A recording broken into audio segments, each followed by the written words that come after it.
El gobierno decreta estado de excepción y toque de queda desde las 11 de la noche hasta las 5 de la mañana, debido a la crisis carcelaria y a la inseguridad. El presidente envió a la Corte Constitucional 9 preguntas más para la consulta popular, que incluyen la extradición de delincuentes, extinción de dominio y trabajo por horas. 90 agentes carcelarios están retenidos en 6 cárceles que ya llevan 12 horas de amotinamientos. En Cuenca destruyeron las cámaras de seguridad. 2 agentes penitenciarios de Guayaquil fueron detenidos y acusados por la Fiscalía de una presunta evasión tras la fuga de alias Fito. La Fiscalía y los abogados de los involucrados revisan el contenido de la computadora que se atribuye al ex vicepresidente Jorge Glass en el caso que se investiga por peculado.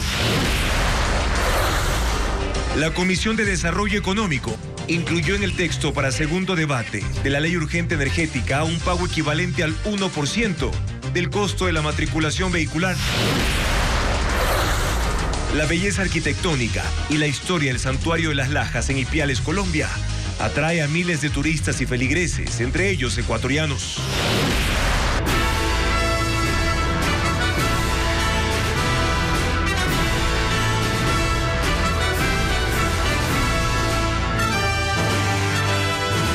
Buenas noches, amigos. Lunes 8 de enero de 2024. Bienvenidos a una nueva semana informativa en Televistazo Estelar.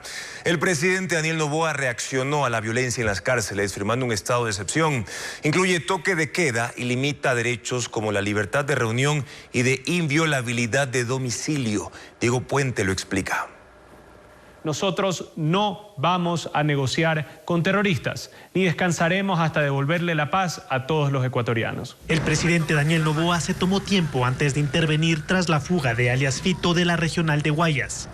Este lunes a las 16:20 anunció su decisión de decretar el estado de excepción durante 60 días en todo el país. El motivo es por grave conmoción interna. Ecuatorianos, se acabó el tiempo en el que los condenados por narcotráfico, sicariato y el crimen organizado le dictaban al gobierno de turno qué hacer.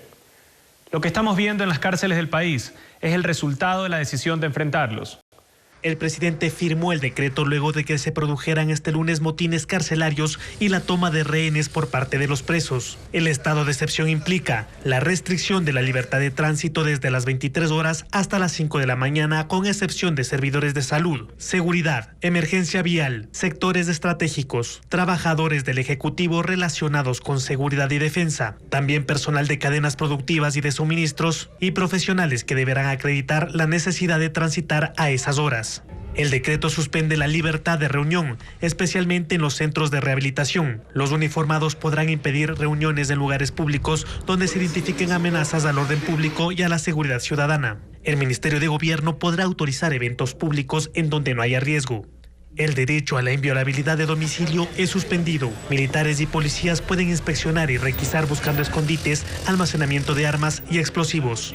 Las cárceles y sus alrededores son declaradas zonas de seguridad. Los policías y militares pueden registrar vehículos que transiten cerca. Se suspende la inviolabilidad de correspondencia dentro de los centros de rehabilitación. Este es el primer decreto de estado de excepción del gobierno de Noboa. Guillermo Lasso lo aplicó 22 veces durante 2 años, 11 de los cuales fueron para enfrentar la violencia en las calles y en las cárceles. El presidente Noboa envió a la Corte Constitucional 9 preguntas adicionales para la consulta popular. Incorporó temas como la extradición, extinción de dominio, minería ilegal y el trabajo por horas. Paul Romero con más.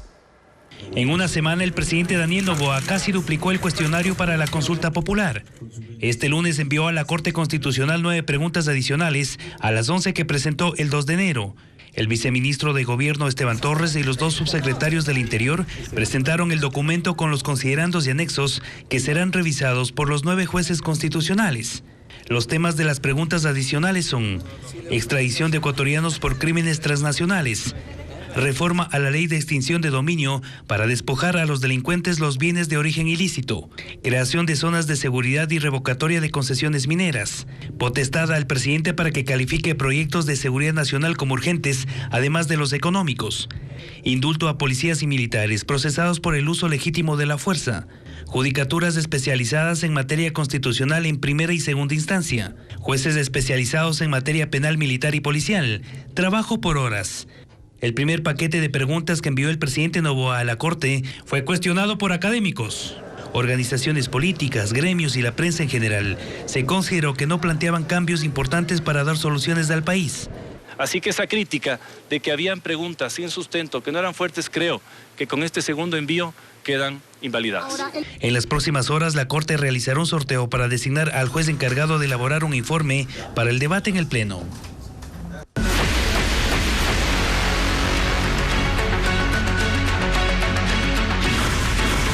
Alias Fito, la debacle carcelaria.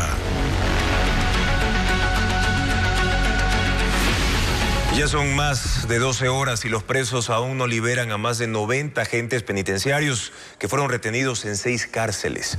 Con disturbios exigen al gobierno que no los traslade a otras prisiones. Diego Cuenca describe la jornada violenta.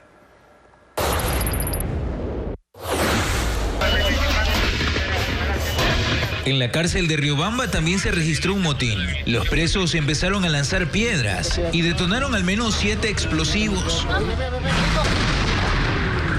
Son 9 guías penitenciarios retenidos, que eran obligados a treparse en las rejas para evitar que la policía reaccione a los ataques. En los exteriores, 400 uniformados intentan devolver la paz, pero han pasado 12 horas y no lo han conseguido. Un equipo de Televisazo grabó a un grupo de presos destruyendo las cámaras de seguridad del área administrativa de la cárcel de Turi en Cuenca. Los reos empezaron los desmanes a las 7 de la mañana, cuando salieron de sus celdas utilizando escaleras y sábanas para subir a los techos del pabellón de máxima seguridad. Luego se tomaron la garita. Varios de los presos lucían gorros de lana, similares a la cara de un lobo. Fuera de esa cárcel en Azuay, se desplegaron 120 policías y 25 militares, quienes intentaron controlar la situación mientras evacuaron a los funcionarios.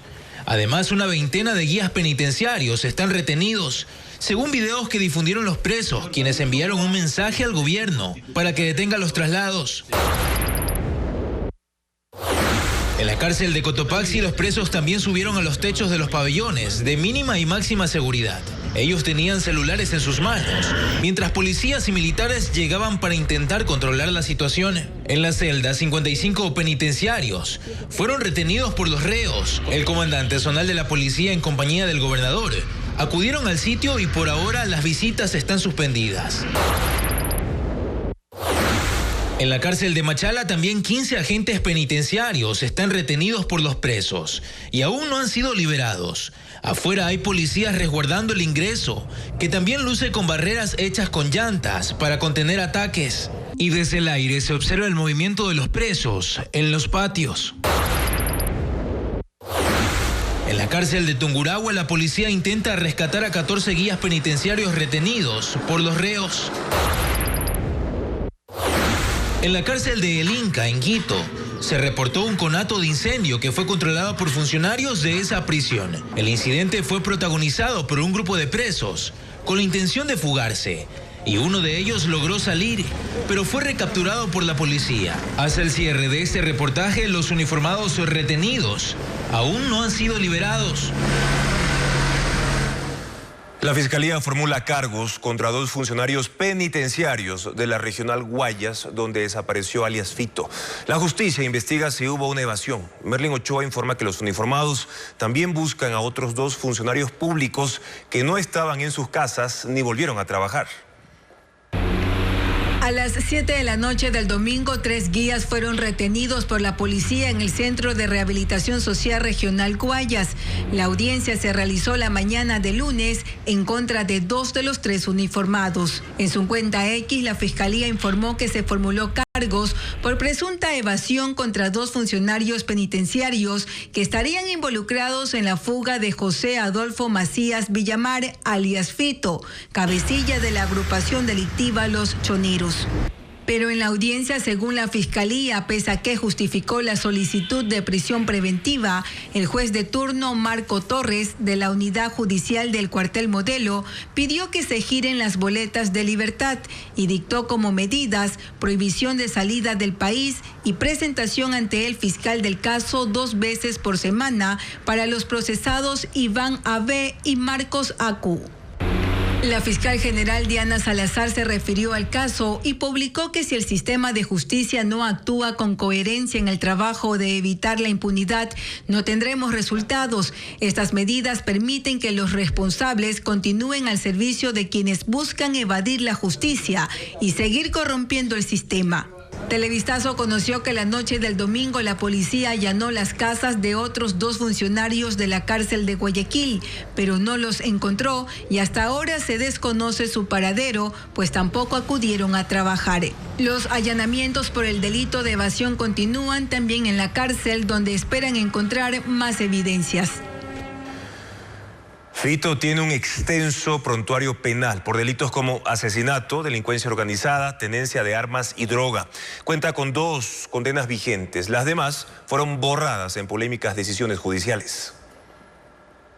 El historial delictivo de José Adolfo Macías Villamar, alias Fito, data del año 2000 con una primera detención momentánea por robo, de la que no hay mayor registro. Entonces apenas se gestaba la banda de los Choneros y Fito era uno más del grupo al mando de otros cabecillas. A partir de 2010, la justicia lo sigue de cerca por repetidos crímenes y le abrió juicios por delincuencia organizada, tenencia de armas, asesinato, asociación ilícita y delitos contra la propiedad, que concluyeron en 8 sentencias condenatorias, entre 1 y 25 años de cárcel, que los abogados de Fito han ido eliminando. En 2017, un tribunal de Manta lo declaró inocente de homicidio. Otra causa por el delito de organización y financiamiento para el tráfico de drogas volvió a 0 gracias al dictamen abstentivo de un fiscal. Y en 2019, un tribunal de revisión de la Corte Nacional de Justicia anuló su pena más alta de 25 años por asesinato. Macías recibió más beneficios legales del polémico juez de Guayas, Diego Poma, quien declaró extinguidas 4 condenas por delincuencia organizada, porte de armas y robo, y lo habilitó para pedir la prelibertad. El mismo juez prohibió en 2021 que lo muevan de la cárcel regional de Guayas, argumentando que su vida corría peligro. Y en 2023, cuando el gobierno trasladó a Fito a la cárcel de La Roca luego del asesinato de Fernando Villavicencio, emitió un nuevo fallo para que lo regresen a la regional,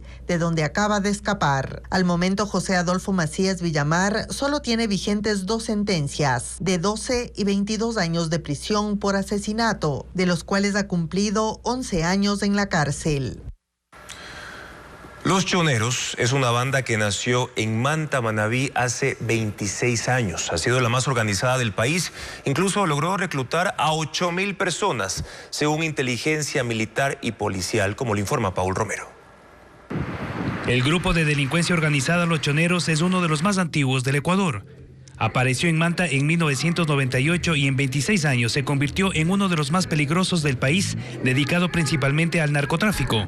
Según informes de inteligencia policial y militar, desde el 2008, cuando lo dirigió Jorge Zambrano, alias Rasquiña, se asoció con el cártel Sinaloa de México y el Frente Oliver Sinisterra de Colombia para consolidar su poder. Hasta el 2020, año del asesinato de Rasquiña en Manta, este grupo incluyó en sus actividades delictivas la extorsión, el robo, el tráfico de armas, el sicariato en todo el país. En una década, los choneros, que tenían 6.311 personas, según el último informe del Instituto de Criminología de la Universidad Central, creció a 8.000 por la alianza con otras organizaciones delictivas, entre ellas Los Fatales, encabezada por alias Fito, Águilas de Junior Roldán, asesinado en Colombia en mayo de 2023, Gángsters y Fatales, bandas que operan en las provincias costeras. Los choneros también ejercen control de la mayoría de los pabellones de las cárceles del país, como la Penitenciaría del Litoral, la Regional de Cotopaxi, Turi de Cuenca, el Inca de Quito. Las autoridades no proporcionaron la información sobre cuántos de los 31.000 presos pertenecen a los choneros. Y el gobierno analiza los impactos que la fuga de alias Fito tiene sobre su estrategia de seguridad y la propuesta de consulta popular. Los discursos tratan de recomponer los escenarios y de reconvertir la crisis en un respaldo. Para ello, los temas que se incorporen al pliego de preguntas presentados será clave.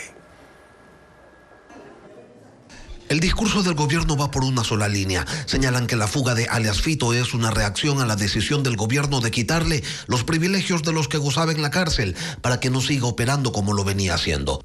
Y reconocen que se filtró la información del operativo de traslado, al tiempo que insisten en que el reo temía el fin de lo que los voceros del régimen llaman libertinaje. Apenas se enteraron en el Ejecutivo de la desaparición de alias Fito, empezó una triple búsqueda: la del fugado, la de los funcionarios que facilitaron el escape y la de un mensaje para comunicar a la sociedad, un hecho que trastoca los escenarios en los que el gobierno había previsto moverse en los próximos días y semanas. Y en eso están, en la elaboración del discurso que dote de valor a la construcción de una cárcel de ultramáxima seguridad en el Oriente, que ya lo tienen resuelto. Parten del hecho evidente de que el Estado no controla las prisiones y por ende de la necesidad de contar con una nueva infraestructura en la que los reos no manden. En esa misma línea se busca recomponer la noción de necesidad y urgencia de los temas propuestos en la consulta popular, y sostienen que los hechos empatan con la visión del régimen, que es evidente que el país requiere la participación de Fuerzas Armadas en actividades cotidianas de combate al crimen, que militares y policías deben contar con una protección legal que evite que se los prive de la libertad mientras dure el proceso de investigación y juzgamiento por actos cometidos en el ejercicio de sus labores de lucha contra las mafias. Y advierten que lo que se busca es que estos temas no estén a la cola de 180 proyectos legislativos, que la intención es que sean la prioridad y contar con esas herramientas lo más pronto posible. Se suma la recomposición de la consulta. Volvió a la mesa de análisis la pregunta de la extradición de quienes cometan delitos transnacionales. El tema, que fue dejado por fuera del pliego en primera instancia, podría ser incorporado al considerar que ante los últimos hechos la opinión pública tendría un pronunciamiento favorable. Sin embargo, tienen claro que la inclusión de ese tema es contrario a la intención primera de bajarle la temperatura a la política y podría provocar incluso el alejamiento de fuerzas que hasta ahora han respaldado las iniciativas legislativas del gobierno. Fabricio Colón Pico, detenido tras ser acusado de planificar un atentado contra la fiscal Diana Salazar, tiene acceso a teléfono celular. Este lunes difundió un video grabado desde prisión. Hoy, 8 de enero. Fabricio Colón Pico está en la cárcel, pero no incomunicado. El hombre acusado por la fiscal general Diana Salazar de planificar un atentado en su contra grabó un video desde la cárcel de mediana seguridad de Riobamba y fue difundido en redes sociales.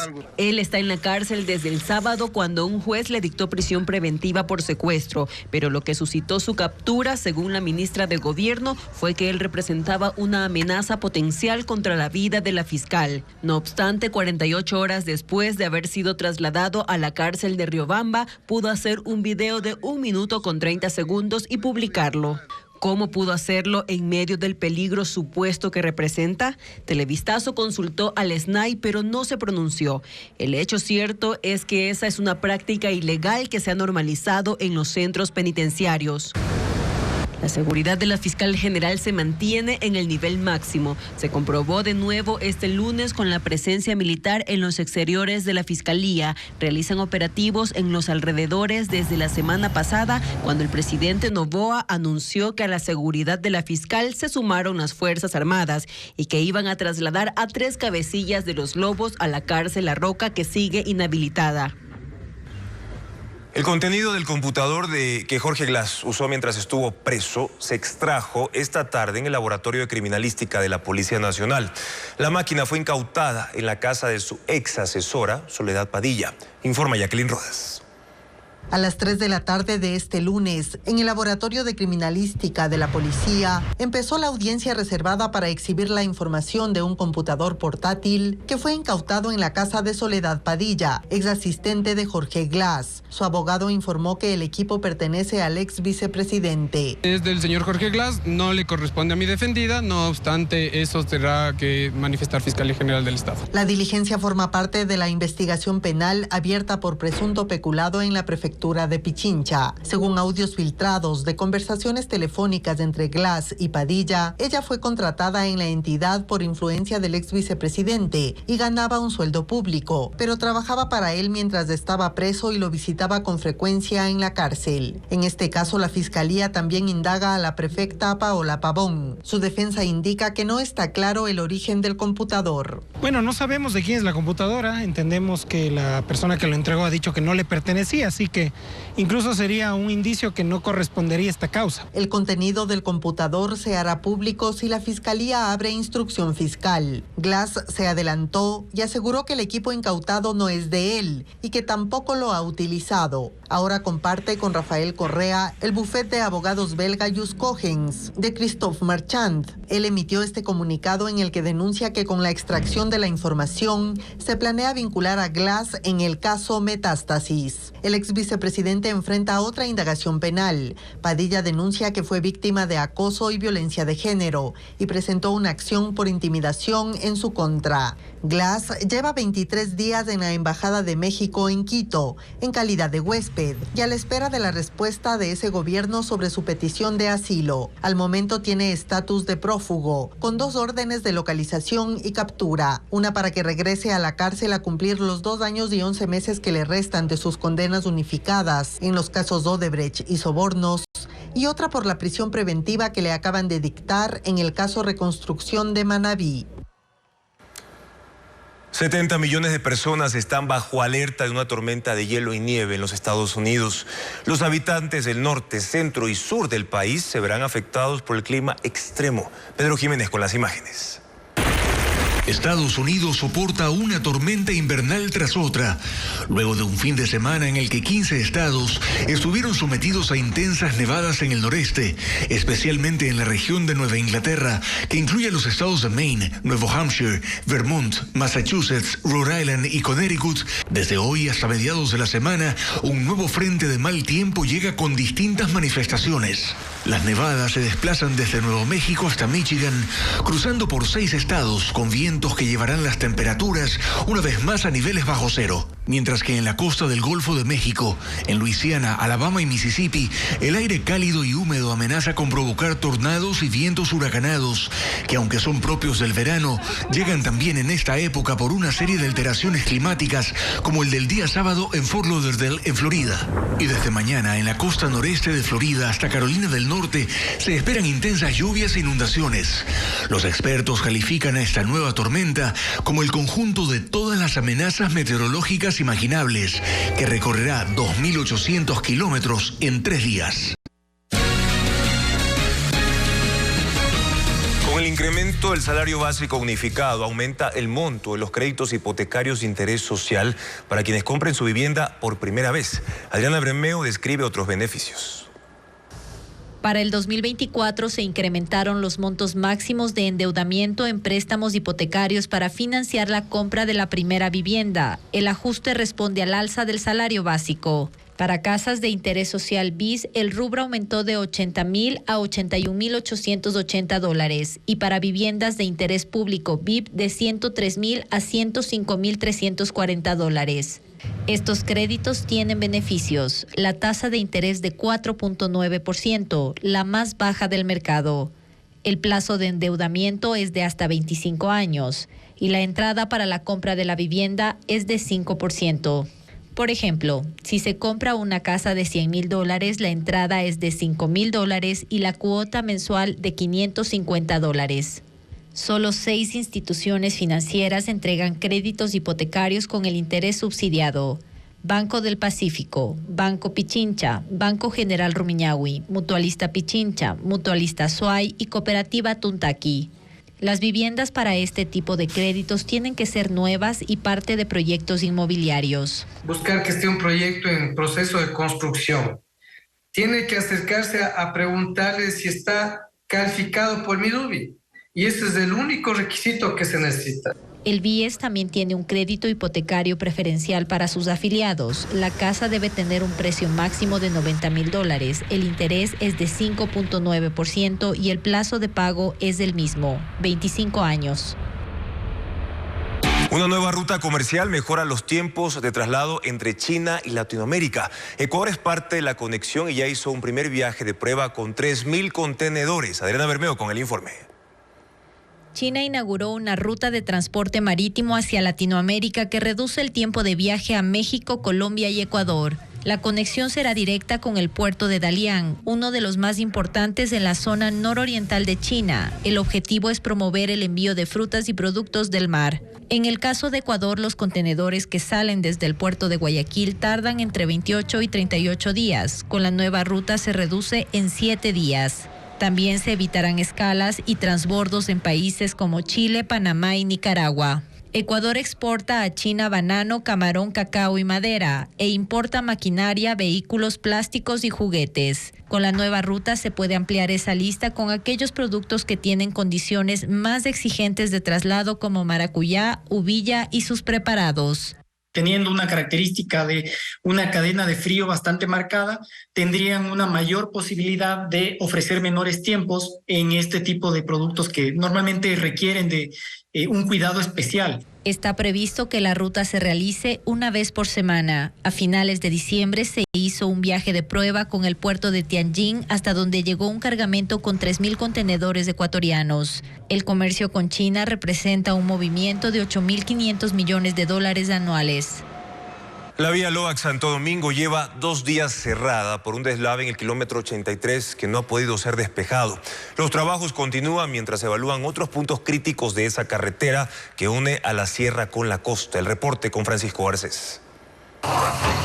La carretera Loax-Santo Domingo cumple 2 días cerrada debido a un deslave en el kilómetro 83. Se abre mañana, según las previsiones del gobierno provincial de Santo Domingo, pero eso depende de la seguridad que muestra el talud.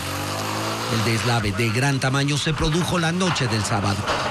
La prefectura de Santo Domingo movilizó una cargadora, una retroexcavadora y 3 volquetas que trabajan desde el domingo en el sector, pero no han podido despejar el material que se deslizó desde el talud debido a la lluvia. La apertura de la vía se decidirá una vez que terminen los trabajos y se haga una evaluación. Tenemos programado hacer unas cargas controladas en la parte superior para poder aflojar el material, poder detonarlo y hacer que baje para poder desalojarlo. Y si hacemos ese trabajo adicional, tardaremos a lo mejor un día más. El gobierno provincial de Pichincha también evalúa las condiciones de los taludes en 4 sectores críticos. Lo hace con vuelos de dron para detectar anticipadamente deslizamientos. Esa carretera es una de las que une Pichincha con la costa norte del país y por ella pasan entre 8 y 10.000 vehículos por día. Su mantenimiento corresponde a las prefecturas de Pichincha y Santo Domingo. Las condiciones dependen de la lluvia. El INAMI alertó este lunes que habrá aguaceros en las estribaciones de la cordillera occidental entre las 2 provincias. La vía alterna para unir Santo Domingo y Quito es Las Mercedes, Los Bancos, Calacalí. En 2 días, 9 vuelos de Copa fueron cancelados en Quito y Guayaquil, afectando a más de 1.000 pasajeros. Mediante un comunicado, la aerolínea responde que la disposición se mantendrá hasta nuevo aviso. Vanessa Robles con los testimonios de los perjudicados. Tu vuelo CM272 con destino a Panamá por Copa Airlines para este lunes fue cancelado. Solo este lunes se reportaron 3 vuelos cancelados en el Aeropuerto Internacional de Quito y 1 en Guayaquil, afectando a 696 pasajeros. El domingo fueron 5 cancelaciones en ambas ciudades. Televistazo solicitó una entrevista con la aerolínea. Respondieron mediante un comunicado que la disposición se mantendrá hasta nuevo aviso y que están brindando todo el apoyo requerido a los pasajeros afectados, incluyendo reacomodación en vuelos, cambios de itinerario, reembolsos, así como alojamiento, comida y gastos varios cuando sea necesario. Esto se debe a la suspensión de las operaciones de 21 aeronaves Boeing 737 MAX 9 de Copa Airlines por revisiones técnicas tras la explosión de una ventanilla en un vuelo de Alaska Airlines en Estados Unidos. Los usuarios pueden ver el estatus de su viaje en las páginas web de Copa y los aeropuertos de Quito y Guayaquil. Y recuperan la puerta del avión de Alaska Airlines que se desprendió en pleno vuelo sobre Oregon en Estados Unidos. Fue hallada por un profesor de Portland en unos matorrales en el patio trasero de su casa. La investigación sobre el incidente continúa y más de 170 aviones del mismo modelo de la nave involucrada son sometidos a revisión. El accidente del viernes ocurrió cuando una sección del fuselaje, donde va una puerta que no se usa regularmente, se desprendió luego del estallido de un enchufe que es parte del mecanismo.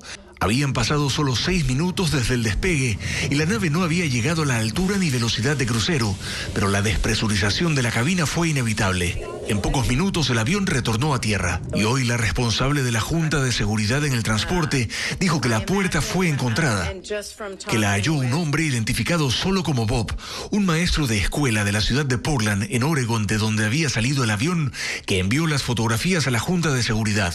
La funcionaria manifestó que la puerta cayó en el patio de la casa y que están rumbo a recuperarla. El hallazgo es clave para determinar qué fue lo que falló durante el vuelo y si está relacionado o no con una luz de advertencia que se había encendido en 3 vuelos previos en ese mismo avión, indicando que había un problema de presurización, por lo que la nave había dejado de usarse para vuelos sobre el agua.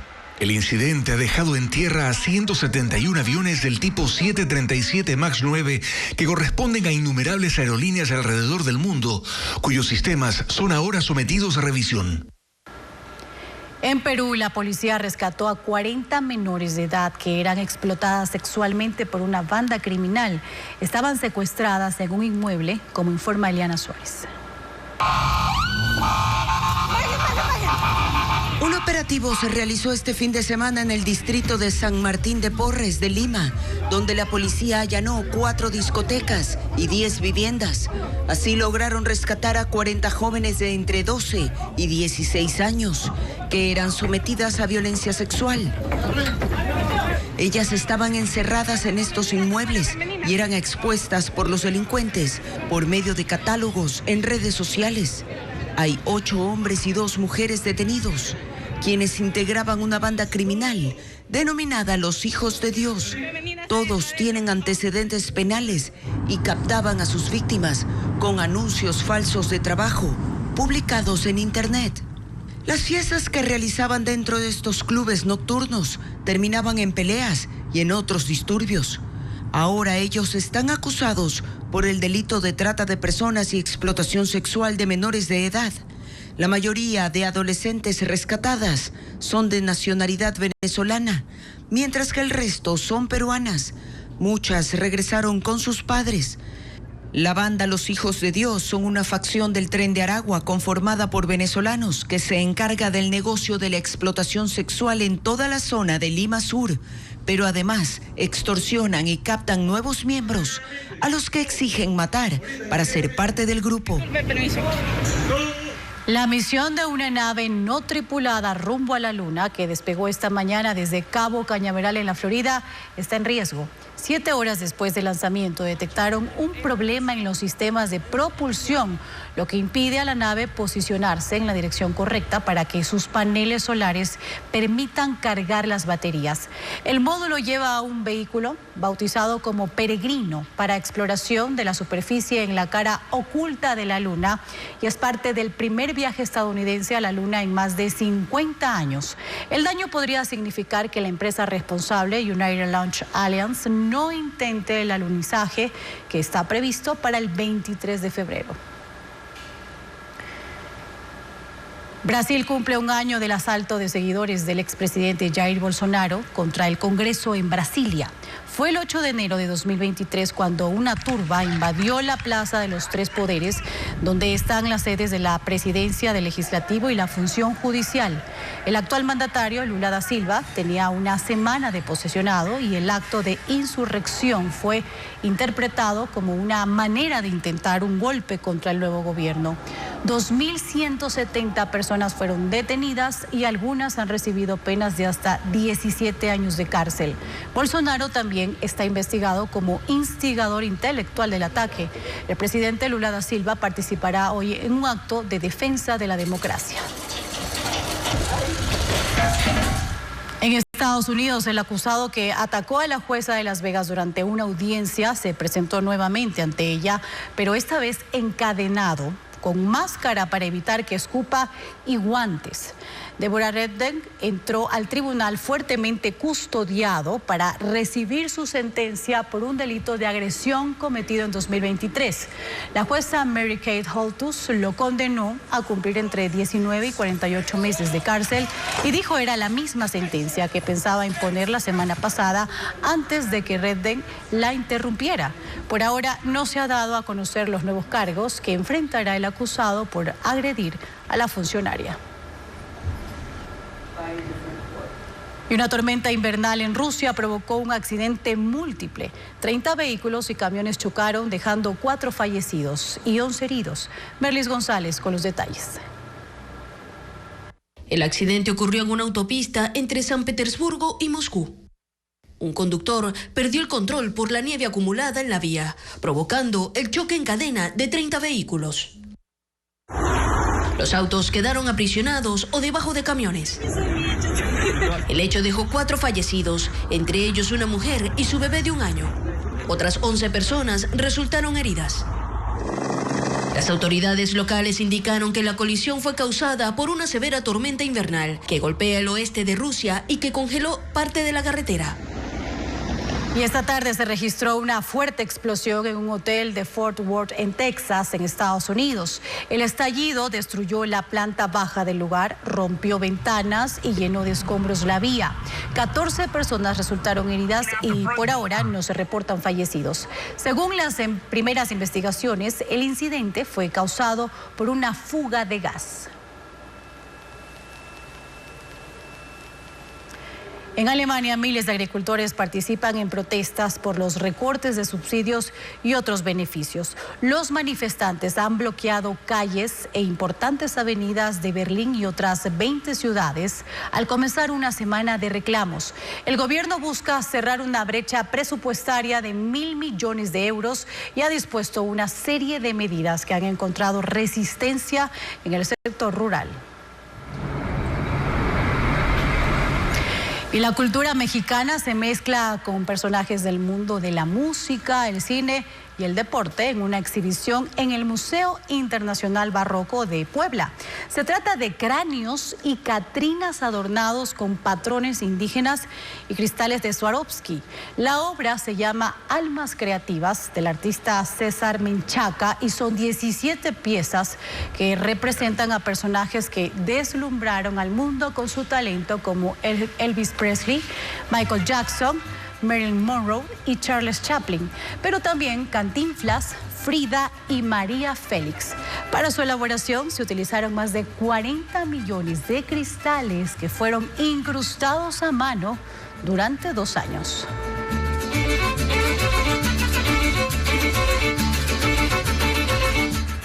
Viena en Guayaquil es la propuesta de la Orquesta Sinfónica que este año opta por música europea del siglo XIX. 12 composiciones entre valses y polcas de la dinastía Strauss fueron parte del repertorio, como nos cuenta Vanessa Robles.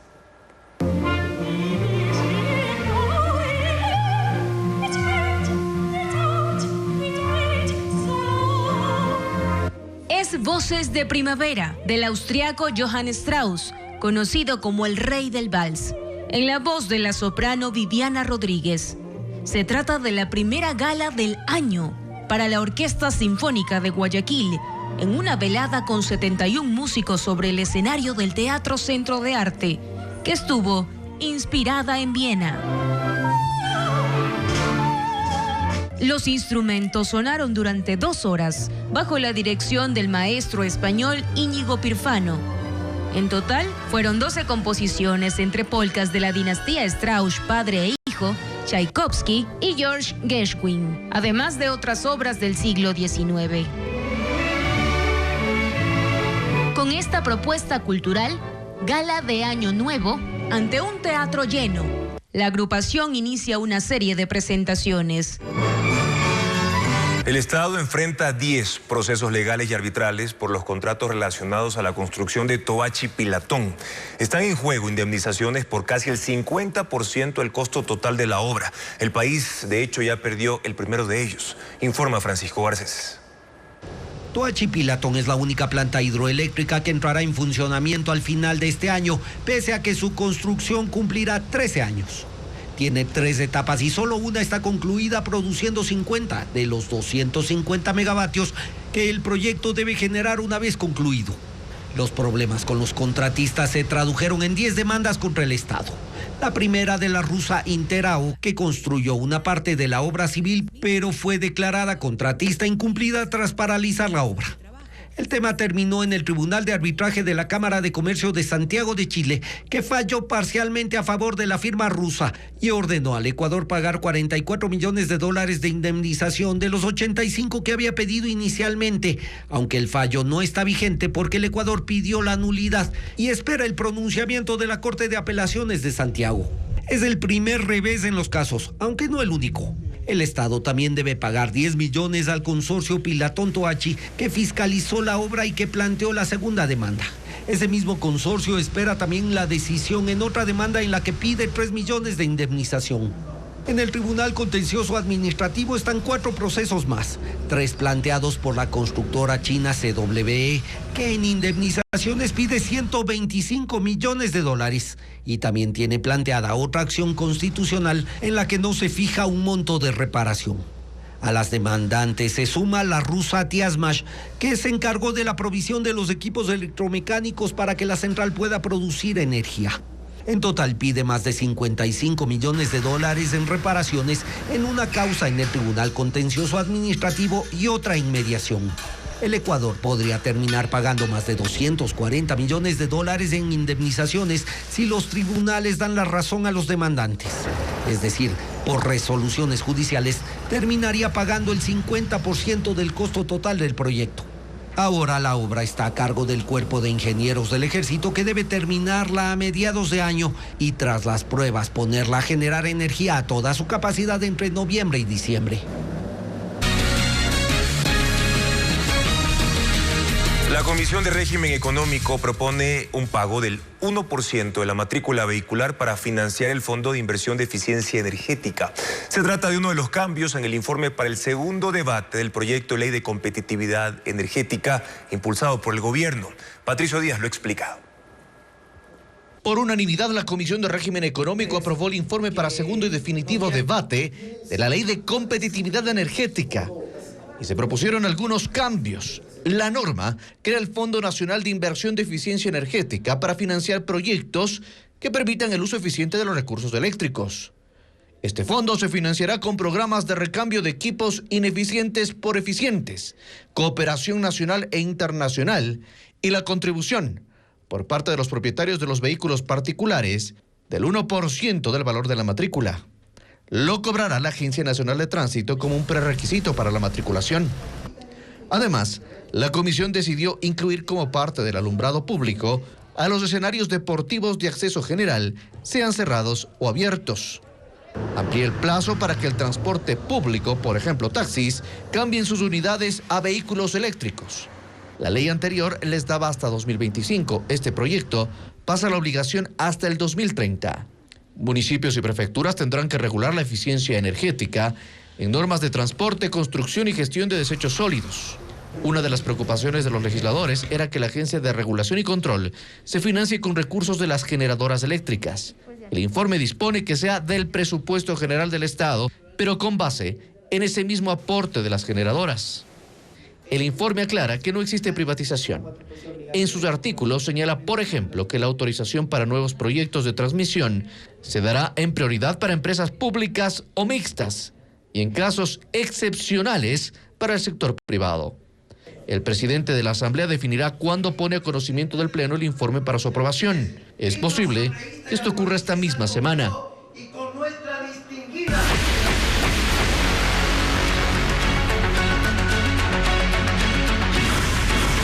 Alias Fito, la debacle carcelaria.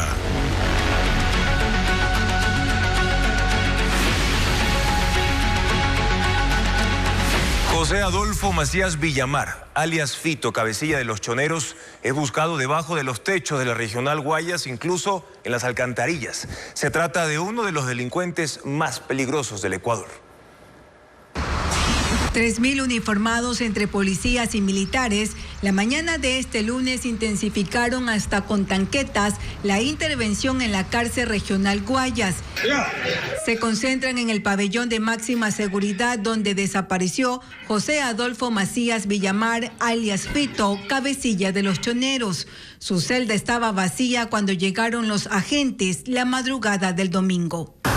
A diferencia de otras ocasiones donde los presos estaban por los tumbados, ahora eran los militares y policías quienes recorrían esa zona para hallarlo, pues es el más buscado por el gobierno nacional. Rompieron y levantaron las hojas de zinc, también sacaron los fierros que servían como antenas para teléfono. Desde el domingo, 10 carros con escaleras ingresaron al reclusorio para acceder a los pabellones más altos. Uno de los conductores tras cámaras contó que hasta en las alcantarillas se busca a Fito. Pese a la insistencia de Televistazo, el SNAI no se ha pronunciado sobre los operativos. Frente a la puerta principal de la cárcel, ubicada en el kilómetro 17 de la vía Guayaquil-Daule, permanecen camiones militares. Televistazo conoció que los uniformados han revisado gran parte de los pabellones de mínima, mediana y máxima seguridad, pero aún no aparece ni Fito ni otro reo que le daba seguridad. El recuento de las personas privadas de la libertad continúa. Desde celdas exclusivas hasta permisos para grabar videos musicales compuestos para él fueron parte de los privilegios que alias Fito ha gozado en una cárcel de Guayaquil. Bessie Granja recuerda estos hechos. Desde hace más de 10 años, José Adolfo Macías Villamar, alias Fito, permanecía en el pabellón de máxima seguridad de la cárcel regional de Guayaquil, pero no cumplía su pena como cualquier otro reo. Para citar un ejemplo, el 30 de septiembre de 2022 celebró su fiesta de cumpleaños en la prisión, que incluía pirotecnia, baile con música estridente, torta de cumpleaños y bebidas alcohólicas,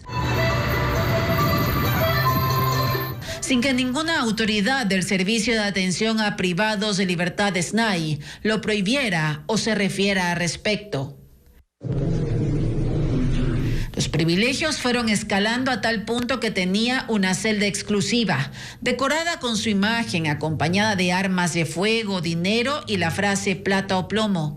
En otra pared del cuarto, en cambio, se observan figuras de animales alusivas a la banda narcocriminal Los Choneros. El sitio tiene baño privado, instalaciones para televisores, ducha eléctrica, cama de 3 plazas, refrigeradora y conexiones para servicio de internet. Alias Fito se sentía tan cómodo en la cárcel que hasta daba órdenes de quién podía ingresar cuando en septiembre de 2023 se viralizó el video musical de un narco corrido compuesto para él, que fue grabado dentro del Centro de Privación de Libertad por la productora que se autodenomina vocera de Los Choneros. Como siempre, de esto tampoco hubo un pronunciamiento oficial. La extradición, un ministerio de rehabilitación social y la inteligencia en el sistema carcelario son parte de las opciones que desde la Asamblea la crisis penitenciaria. Patricio Díaz muestra algunas posiciones de las bancadas legislativas. La crisis en el sistema carcelario prendió las alarmas también en la Asamblea. Las autoridades de seguridad serán convocadas a la comisión legislativa encargada de estos temas, bajo el pedido de las bancadas. Si bien critican al gobierno por lo sucedido en las últimas horas en las cárceles del país, proponen acciones urgentes. Por ejemplo, desde Construye confirman que la extradición es una de las medidas necesarias que se debe aprobar. Pero además dicen que impulsarán proyectos de seguridad y apoyarán los que están pendientes. Pero no es que no existan leyes. Lo que falla aquí es la aplicación en la ley. Por eso se propone un sistema para poder aplicar la ley, porque no pueden existir leyes fuertes con aplicaciones flexibles. El Partido Social Cristiano recomienda reformar totalmente el sistema penitenciario y pulir desde la Asamblea el proyecto de ley de inteligencia para que se fortalezca esa herramienta en los centros de rehabilitación. El SNAI, dicen, debe desaparecer. Cambiar completamente, tiene que haber un nuevo régimen ¿no? Tienen que haber incluso nuevas, y no solamente nuevas cabezas, porque va a ocurrir como lo que hoy está ocurriendo en la actualidad. Cambias la cabeza, pero todos los mandos medios hacia abajo ya están contaminados. La Revolución Ciudadana coincide. Para esta bancada es necesaria una nueva institucionalidad. Como quieran llamarlo, Ministerio de Justicia, Ministerio de Rehabilitación Social, como quieran llamarlo, pero se necesita un ente rector en materia de rehabilitación social en el país y no un servicio o una dirección que tiene menos atribuciones que una tenencia política. Berrazueta propone además una mesa técnica permanente entre la Asamblea y el Ejecutivo para compartir información diaria y revisar las necesidades de seguridad del país. Las bancadas aseguran estar dispuestas a trabajar en las reformas necesarias para mejorar la situación carcelaria y ponerla en la agenda de prioridades.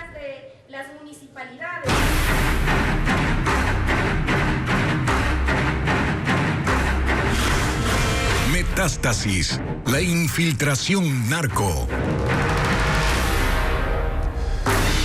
El juez de garantías penales Felipe Córdoba acogió el pedido de la fiscal general del Estado Diana Salazar y oficiará a la Interpol para que Daniel Salcedo y Javier Jordán sean localizados y capturados en el mundo por medio de una notificación roja. Tanto Salcedo como Jordán fueron vinculados la semana anterior al caso Metástasis, que investiga una red de corrupción encabezada por el narcotraficante Leandro Norero. Él mantuvo también el tráfico de armas y droga mientras estuvo en la cárcel de Cotopaxi, donde fue asesinado.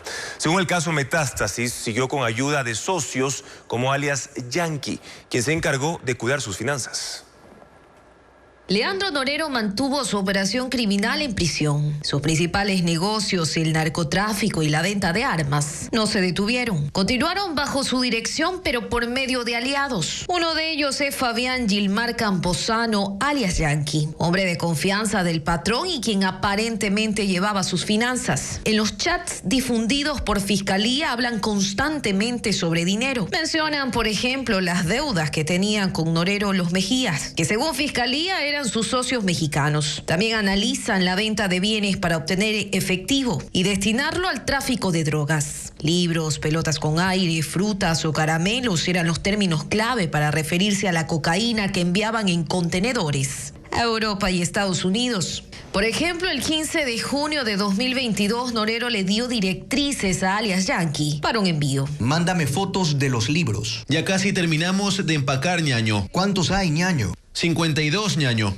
Ya, ñaño. Ponlos en un solo bulto. Vamos a venderlos. Solo esos. Yankee incluso buscaba nuevas formas para el envío de droga y nuevas rutas. Esta empresa se la compró. Tiene 9 años de antigüedad. Para exportar cualquier fruta. Podemos cambiarle para exportar madera o lo que sea, ñaño. Los chinos con los que se quiere trabajar ya mandaron para la mitad del primer cajón que se va a enviar sano. Y darle historial. Me dan la bajada en Hong Kong. Además, Camposano se encargaba de la distribución de armas. El 27 de julio de 2022 puso al tanto al patrón de la llegada de un cargamento de 26 armas largas. La mayoría iban a ser comercializadas y 5 entregadas a líderes de bandas locales, ya que Norero era el financista oculto de sus operaciones. Esto fue lo que me dieron a mí, ñaño, 26. Ya, ñaño, mándala a estos locos, las que tienen tubo atrás. Así hay 5. Dale 3 a Cuy y 2 a Ben. Y uno normal a la S. Entregado. Cuy es de acuerdo con Fiscalía, alias Cuyuyuy, cabecilla de los Lobos. Ben es Ben 10 de los Chone Killers. Y ese es Samir Maestri,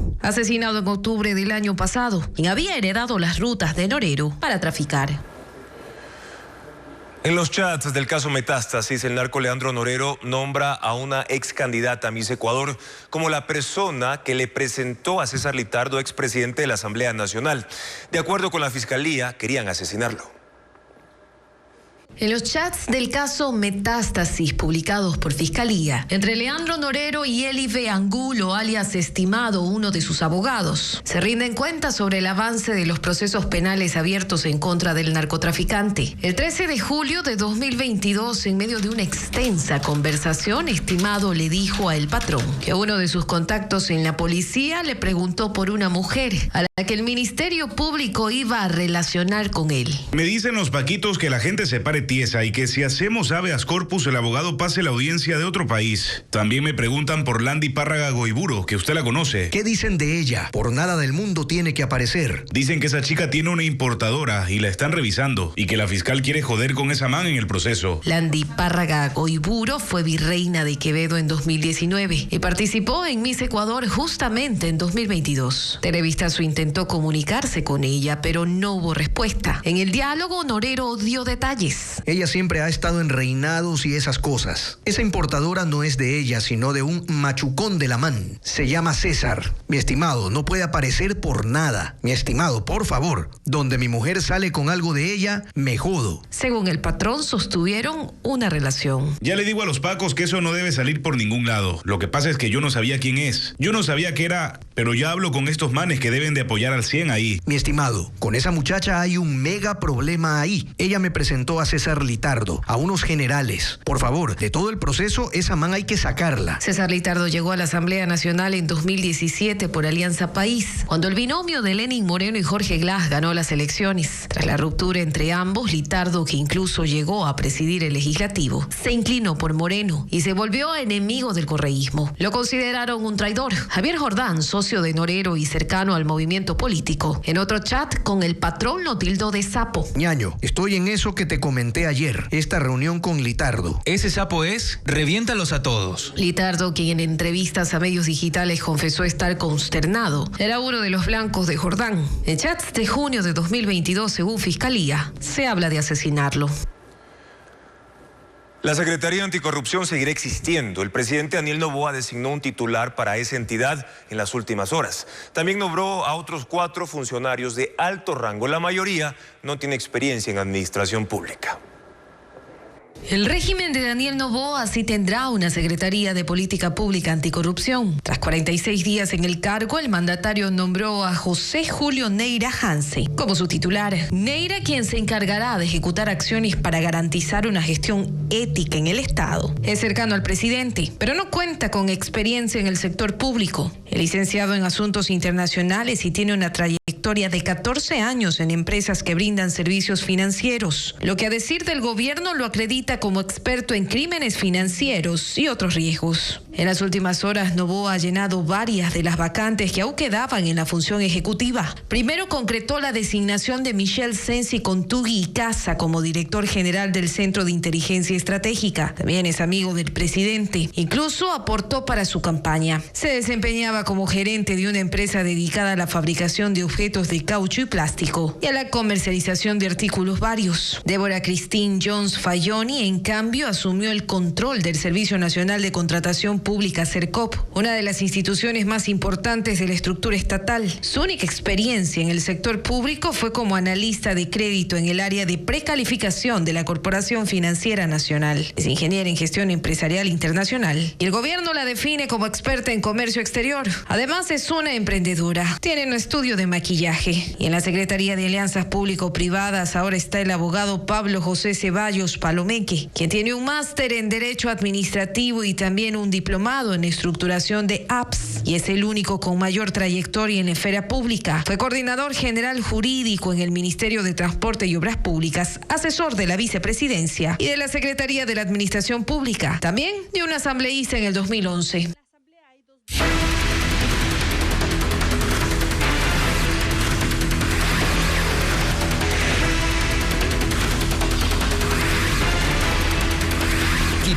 A rescatar el centro. Hoy en Televistazo empezamos una serie de reportajes sobre el centro histórico de Quito a propósito de la llegada del metro, con el que surgen señales de dinamizar su economía. Pero, ¿cuál es la situación del casco colonial de la capital? Carla Delgado indica que en los últimos 20 años 42.000 personas lo abandonaron.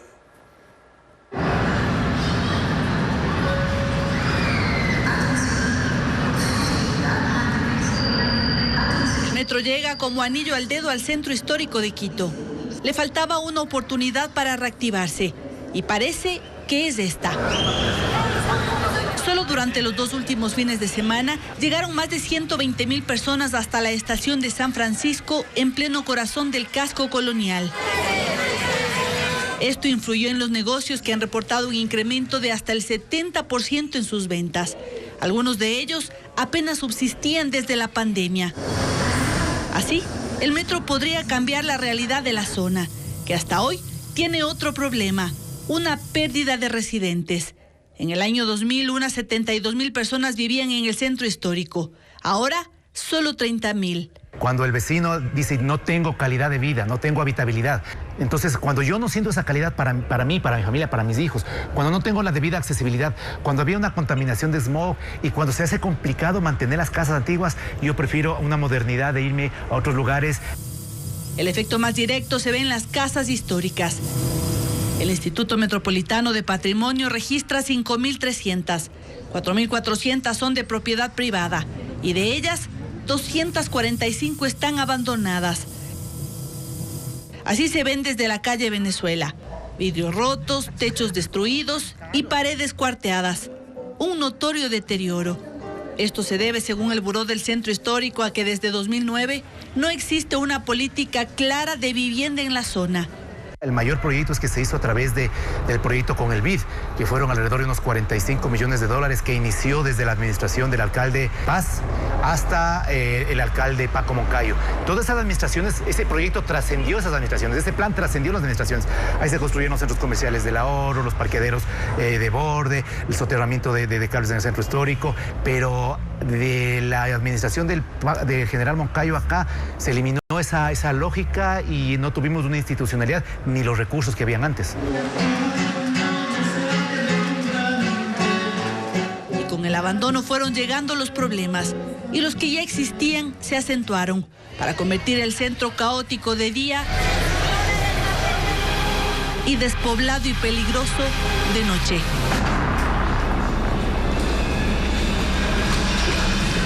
Y mañana, en la segunda entrega de este especial, revisaremos cómo la inseguridad ahuyenta a los moradores del centro histórico de Quito.